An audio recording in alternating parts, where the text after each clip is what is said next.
this will sound offensive. Every critic that is out there, I wish I could tell people, f off being a critic. Be a fan.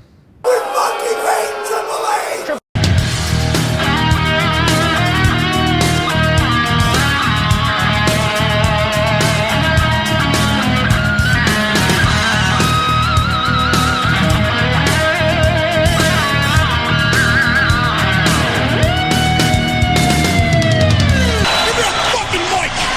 What is going on? Welcome to No Chill Promos. How y'all doing? Hope having a blessed weekend. You're watching this. Before I get started on locking in to see what this big nose bastard has been yapping about all this week, trying to hype up WrestleMania 41.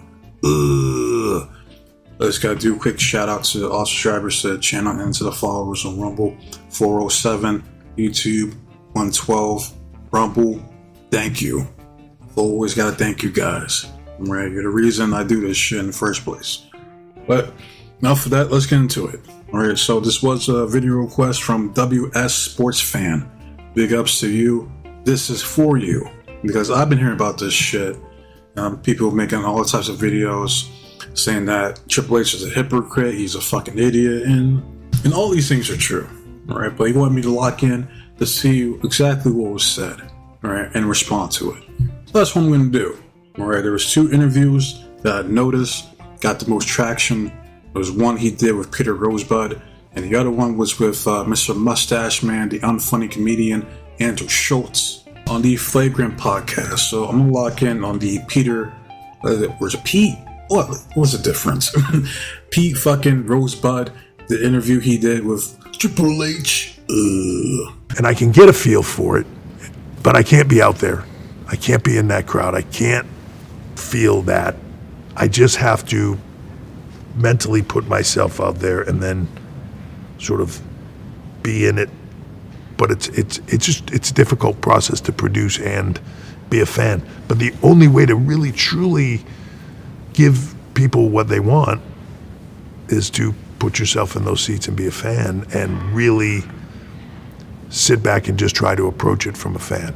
Now it's interesting because which fans is he talking about?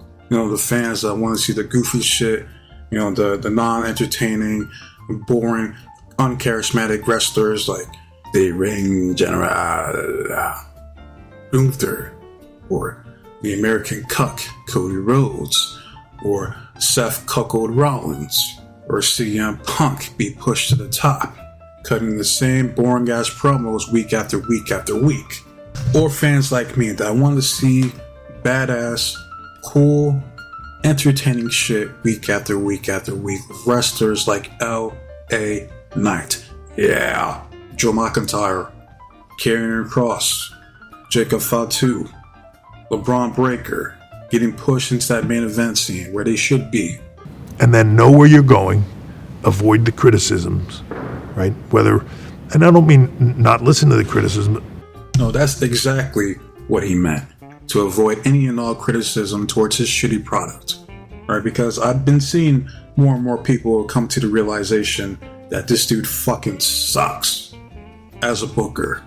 Now, I already came to that conclusion years ago. I remember seeing all the rejoicing going on X and fucking YouTube and all that shit, praising Triple H as he's gonna take over, as Vince had to step down. And I'm like, why? Like, it's not gonna be any different, if not worse, with Triple H in charge. And you know what's funny? Like, you go back from the 90s where this dude was trying to control his creative to now in 2025 to where he's controlling creative. Ain't that something? You have to, because it helps guide the process. But at the same point in time, you have to hear the criticisms, but know where it's going, right? And if you feel strongly about where it's going, right or wrong, then stay the course and hold tight. When everybody else is telling you, you know, it's like being on a ship and everybody else is going, turn the ship. And you're like, no, we're staying straight, right? Like, because you feel like you have information they don't. He said, fuck it. We're going straight into that iceberg. Okay, Titanic, you do your thing, bruh. And then you might hit an iceberg, but that's the decision you make. See what I tell you? What a dumbass. You got your whole crews telling you, hey, there's a fucking iceberg ahead of you. Maybe you should turn left, turn right, make a U-turn. It don't matter. Just don't keep going the course you're going on. I know what I'm doing. I'm the captain of this ship. You will listen to me. You will bow down to the king of kings, the captain of captains. And that's what happened. The icebergs. You're a fucking idiot. This will sound offensive. Every critic that is out there, I wish I could tell people, f off being a critic. Be a fan. Go watch this and be a fan. If I tell you go to the movies and watch this movie, I saw it, it's really good, and you just go to the movie as a fan, you watch the movie, you have one opinion. If I tell you, hey, go see this movie, but can you give me a one-page detail, like things on what you liked, what you didn't like, and if it worked for you or didn't work for you. You watch it totally differently. Right? You watch the product totally differently. It ruins it for people. Did you hear that? This is coming from the chief content officer, one of the high-ranking officials within the WWE organization, telling the fans that critiqued his product to fuck off. That's what he said. He said it. You heard him. He said, I wish they could fuck off and just be a fan. Then come up with this nonsensical comparison of going to the movies as a fan or as a critic. It's stupid. Now, I only speak for myself when I make my videos, all right?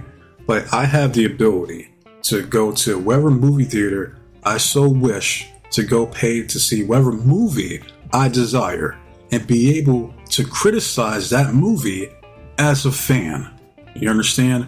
Like, say, for instance, I go see Sinners, buy a ticket at my local movie theater to go check it out. I watch the entire movie, and I may enjoy it. I may love it. But if there's something within that movie that pisses me off, that I think there's some scene that has no correlation to the plot, or something that's just flat out stupid, I'm gonna criticize it, because that's what fans do. What he's trying to tell you is that what you need to do, instead of going to the movies and try to criticize the movie itself and the production and the director for his vision, just go in there as a fan, pay your hard-earned money, eat your fucking buttery popcorn, your greasy-ass hot dogs, get your brain freeze on from your oversized slushies, go sit in your fucking seat, enjoy the movie. That's it. Shut the fuck up and watch. He's being passive-aggressive about it, but that's what he means. You gotta read between the lines. Go to these WWE shows that you pay for, your families, you sit in your seats, you shut the fuck up as a fan, and you like it. No matter how shitty, how abysmal, how horrendous, how god-awful it is. The world was so much better when nobody knew. Now, I 110% agree. Back when kayfabe was taken seriously, but guess who killed it? Y'all did. You wrestlers. You're the ones that wanted to tell the fans the secrets to your business, and you killed the magic. And it's just like the greatest manager of all time, Bobby the Brain Heenan, once said back in 2002, or was it 01, 02, one of those years. He said it back then. Once the magic died, pro wrestling died. And here in 2025, it's even worse now than it's ever been. And I say that because there is no longer an emphasis on creating larger-than-life characters to captivate fans and to watching a product. There is no Ultimate Warriors. There is no Hulk Hogan Brothers. There is no, ooh yeah, Macho Man Randy Savage. Yeah. There is no Jake the Snakes. There is no Ted DiBiase's. There's no Coco Beware's. No Rush. There is no Legion of Doom. There's none of that. What you get now these days, you get your fucking Pete Dunnes, your Tommaso Ciampas, your Johnny Garganos, your Candice LeRae's, your Zoe Starks that just go out there and wrestle. But as a fan, he wants me to buy a ticket with my hard-earned money, sit in the seat, shut the fuck up, and enjoy the boring 3-hour indie-rific extravaganza that is Raw or SmackDown. And you just watched it. And now when you they go out and they try to ruin the surprise, and I get it, that's their business, and they try to tell you the shit that's going on, and you just ruin it for people. The business that feeds you, you're now ruining it for people and lessening their enjoyment of it to a large degree because you're telling them all the right or wrong that is going to happen. No, there is some truth to what he's saying because there are fans that try to spoil shit, especially shows that are pre-recorded. And you go on Reddit to leak all the information and everything that happens on that episode. They're assholes. I'm not gonna lie. Like, I avoid those type of spoilers. Right? But there's nothing wrong with trying to predict what's gonna happen, in your storylines on Raw and SmackDown to try to determine what's the end game here. Like, it's similar to if I'm watching Daredevil Born Again, to where I'm trying to determine what's going to happen with Kingpin. Is he going to win? Is he going to take over New York City? Or is Daredevil going to stop him? There's nothing wrong with trying to predict what's going to happen on a TV show because that's what WWE is. It's a TV show. And he said earlier that it's these type of fans that ruin the experience for other fans. First off, his booking ruins my experience watching wrestling, which is why I criticize his product in the first place. My advice to the fans that don't want to be spoiled, stay off of X, Blue Sky, Reddit, fucking 4chan, Kiwi Farms, all that shit. Until after you watch the show, then you can go on there and see people's reactions and all that good shit. The biggest thing I see right now on the internet is people thinking, oh, and then they're going to do this. Yeah, no, we're not. You know what I mean? And then The Rock's going to show up, and he's going to do this, and he's going to have the greatest match with this guy of all time. Well, except for his movie schedule, which doesn't permit him from doing anything in this time. Right. So if you knew The Rock was busy with his shitty movie schedule, then why bring him back in the first place? Why involve him in the storyline with John Cena and Travis Scott for him not to be seen since, leaving a major plot hole in the storyline between John Cena turning heel, going up against Cody Rhodes for the undisputed WWE Championship. I'm just saying. But I have to say, among the great things you've done as an executive, something happened. The clamps have been put down. Stuff is not getting out the way it was. It's still like that. What are you talking about, man? There's still dirt sheets out there.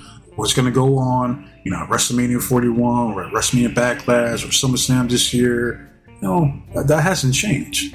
Our business is set up where if you're a fan, there's no explanation needed.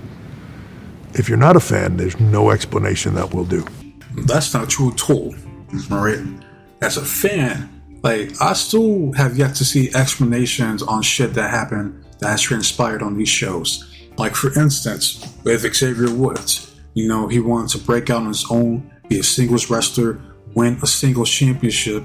Yet he's still tag teaming with Kofi Kingston, but this time, instead of being a babyface, he's now a heel. Why is that? What happened to him breaking off on his own? With that excellent angle with Big E. You had something there and you fumbled. Another example, Chad Gable.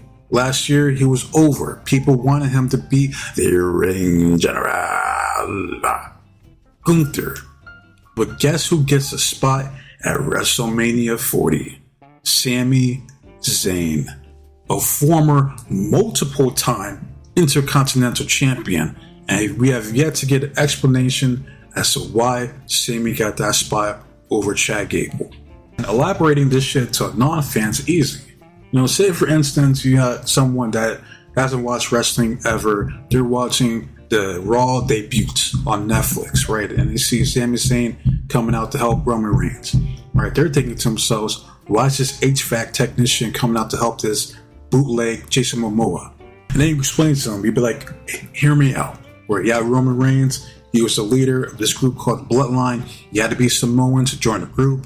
Sami Zayn, he couldn't help the fact that he's a ginger from Canada. So in order to earn Roman's respect, he had to get hazed for months from one of the main Bloodline members, that being Jey Uso. So eventually, Roman seen his unwavering loyalty, and he ended up making him a full-blown noose. That's why Sami Zayn went out there to help Roman, because he was a former Bloodline member, even though the bloodline that Roman led is no longer together. And then he or she is thinking to themselves, that's fucking stupid. But okay, it's wrestling. You know what I mean? Like they think that fans that watch this shit are fucking retarded anyway. Old timers will do podcasts where they're giving everything away from their generation of the business and saying how terrible it is that these kids don't kayfabe today. So let me get this straight. You're on a podcast telling everybody all the non-kayfabe stuff and then complaining that there's no kayfabe today. Because they're not the ones that killed kayfabe. You're not going to see Jim Cornette or Dutch Mantel go on their podcast and be like, oh man, kayfabe is alive and well. Because they know damn well it isn't. It's just been dead since the 90s, and what's the point in trying to pretend like it isn't? They wish it wasn't, so do I. But it is what it is. The damage is done. I think that's pretty much it, because the interview was boring as shit. I fell asleep the first time watching it, so I had to skim through it ×2 speed it. You know, you can go in the comment section and see all the glazing going on. Like, oh, I can listen to Triple H for hours. Not me. Fuck no. All right, so I think that's it for his interview with Peter Rosebud. You know, and all Peter did was just sit there, giggled, no pushback, just accept all Triple H's answers like the good cuck that he is. So we're gonna move on to Mr. Mustache Man, Andrew Schultz's podcast, Flagrant, to see what the Pelican Triple H has to say on there. Here's the beautiful thing about our world. The internet's not real life, right? And the bitching and the fucking complaining that is on there is not real life. Like you could read the internet and it'll sound like this thing is dead. It's not, and I'll use Cody as the example. Cody's already jumped the shark. He's dead as a baby face. He's like, really? Because, I don't know, I'm in an arena with 10,000, 15,000 people every night going ape shit for him. He's selling the most merchandise. He's like, yeah, but sure, whatever you want to say on the internet. Did you hear that? He said the internet isn't real. Again, this is the chief content officer saying this. He said any online activity that you see regarding the WWE is fake. Right? And he tried to highlight that it was just all, any negativity or criticism is fake. Now, you said the internet is fake. That's what you said. So that logic, all the social media views that they like to brag about these viral clips, The Rock returns, Roman returns, John Cena turns heel, millions of views. It's all fake.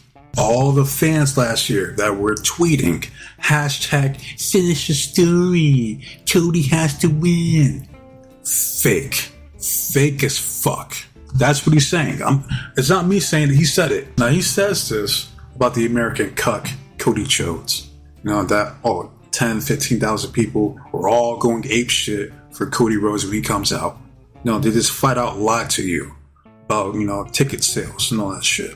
Right? Just like how WrestleMania 41 still hasn't sold out yet, if I'm not mistaken. And all you gotta do is just look into the crowd. Cody comes out, it was over dramatic. Whoa! You look into the crowd, half of them are singing, the other half they're on their phones, not giving a fuck. That's not all 10,000 people going ape shit for Cody Rhodes. Not to mention they do pipe in cheers for this asshole. And of course he's gonna sell merch. Alright, he's the top guy in your company, correct? So of course they're gonna give him a shitload of shitty merch to sell to his crybaby ass fans. That's obvious. Alright, but people say it's dead because it is dead. Alright, you went from 6 million viewers on Netflix to 3 million in like a couple weeks. Like, how do you do that? Alright, again, you haven't sold out WrestleMania. How do you do that? That's incredible. You have fans that say wrestling is dead because you have fans that believe we're in a boom period because Triple H said so. Despite the fact that they couldn't sell out SummerSlam last year, they couldn't sell out WrestleMania this year. Raw is no longer on television.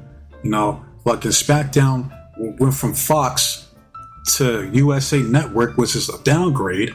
You couldn't hack it on Fox despite being in this so-called boom period. But the internet's fake. What am I talking about? That's all nonsense.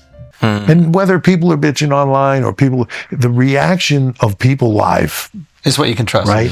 Right. Jey Uso's terrible. It's never going to, what are they doing? They're yeeting. Dude, They're yeeting. Dude, again, merch, reaction in the crowd, everything he does. It's just, Opinion of a few people. Few people, huh? But the internet's fake, so why pay attention to the reactions of a few people online if they ain't real? And I think that's it. That's all he said regarding the fans on here. And there's no fucking way I'm listening to over 2 fucking hours of both these schmucks glazing each other. Absolutely not. Fuck out of here. And I'm not surprised he said this. I'm not. You know, if you're not glazing or dick sucking this dude online, oh, your opinion doesn't matter. It's fake. Because they have no problem weaponizing the internet to fit their agenda with whoever they're trying to push. But if they get backlash on that person that they're trying to push, well, then it's fake. Oh, you're not a booker. Like, no one takes you seriously. And I've been seeing this a lot over the years. It doesn't just pertain to wrestlers, but within the entertainment industry as a whole. They shit on fans. You know, they'd be like, oh, you guys don't know what the fuck you're talking about. You know, you never step foot in the ring. You never lace a pair of boots. Who are you to criticize us? Well, we're the consumers. I have the right to critique whoever the fuck I paid for. And no, I don't need to execute a fucking powerbomb in the middle of the ring to know if a motherfucker can't wrestle or not. It's such a stupid argument. And if you don't want people criticizing, bad-mouthing your company and your product, well, step your fucking game up. Alright, deliver a better product. It's simple. It's really simple.